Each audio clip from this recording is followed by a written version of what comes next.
There was a time I couldn't sit still for even 10 seconds. The moment there was silence, I reached for my phone. Waking up, scroll in line for coffee, scroll, dinner with family, phone on the table, face down, but not off. I didn't even realize how much noise I was letting in until one random morning, I forgot my phone at home. And what happened that day changed everything. I was halfway to work when I realized it. Panic hit first. I reached for my pocket 3 times in the next 5 minutes, like a smoker who just quit. What if someone texts me? What if I miss an email? What if I lose some invisible momentum? But as the hours went by, something strange happened. The world started to slow down. I noticed things. The way sunlight filtered through the blinds in my office, the sound of a coworker humming quietly while typing. I even tasted my lunch, really tasted it. For the first time in weeks, I wasn't rushing to take a picture of it. I wasn't splitting my attention between bites and buzzes. I was just there, present. And I realized I hadn't been anywhere for a long time. That day, without the constant stimulation, a sort of fog began to lift. Not all at once, but enough for me to recognize it had been there.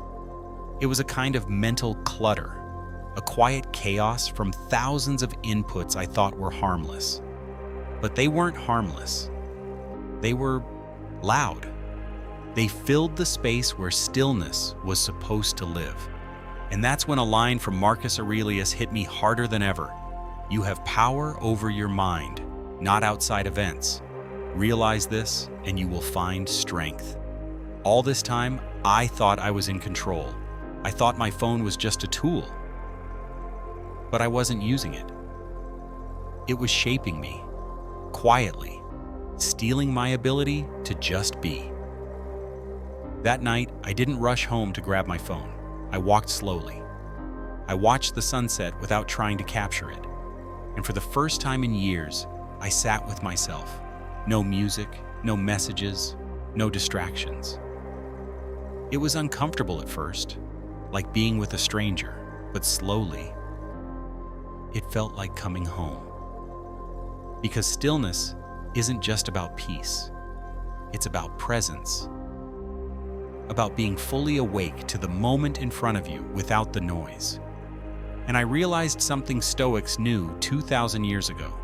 We are not disturbed by things, but by our thoughts about them.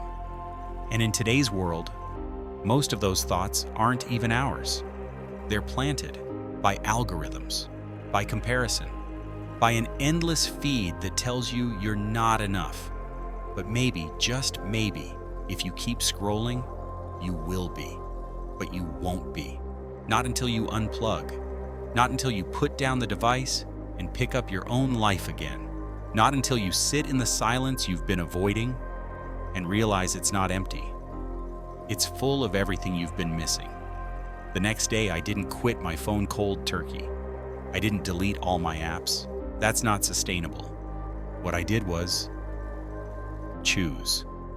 I started scheduling time to be disconnected. I removed apps that served no purpose. I stopped using my phone as a filler for every quiet second. And slowly, I became more me again, more patient, more focused, more present with the people I love. Because here's the truth. The cost of constant connection is the disconnection from yourself. And no like, no follower count, no digital validation is worth that. So if you're feeling scattered, anxious, drained all the time, it might not be your job, or your relationship, or your ambition.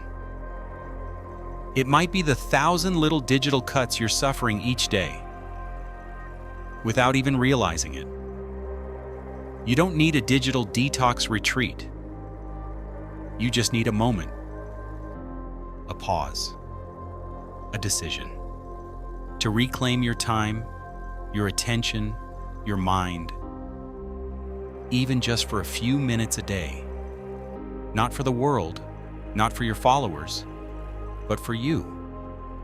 Because the world doesn't need more noise. It needs more people who are clear, calm, and grounded enough to live on purpose. And that starts the moment you put your phone down.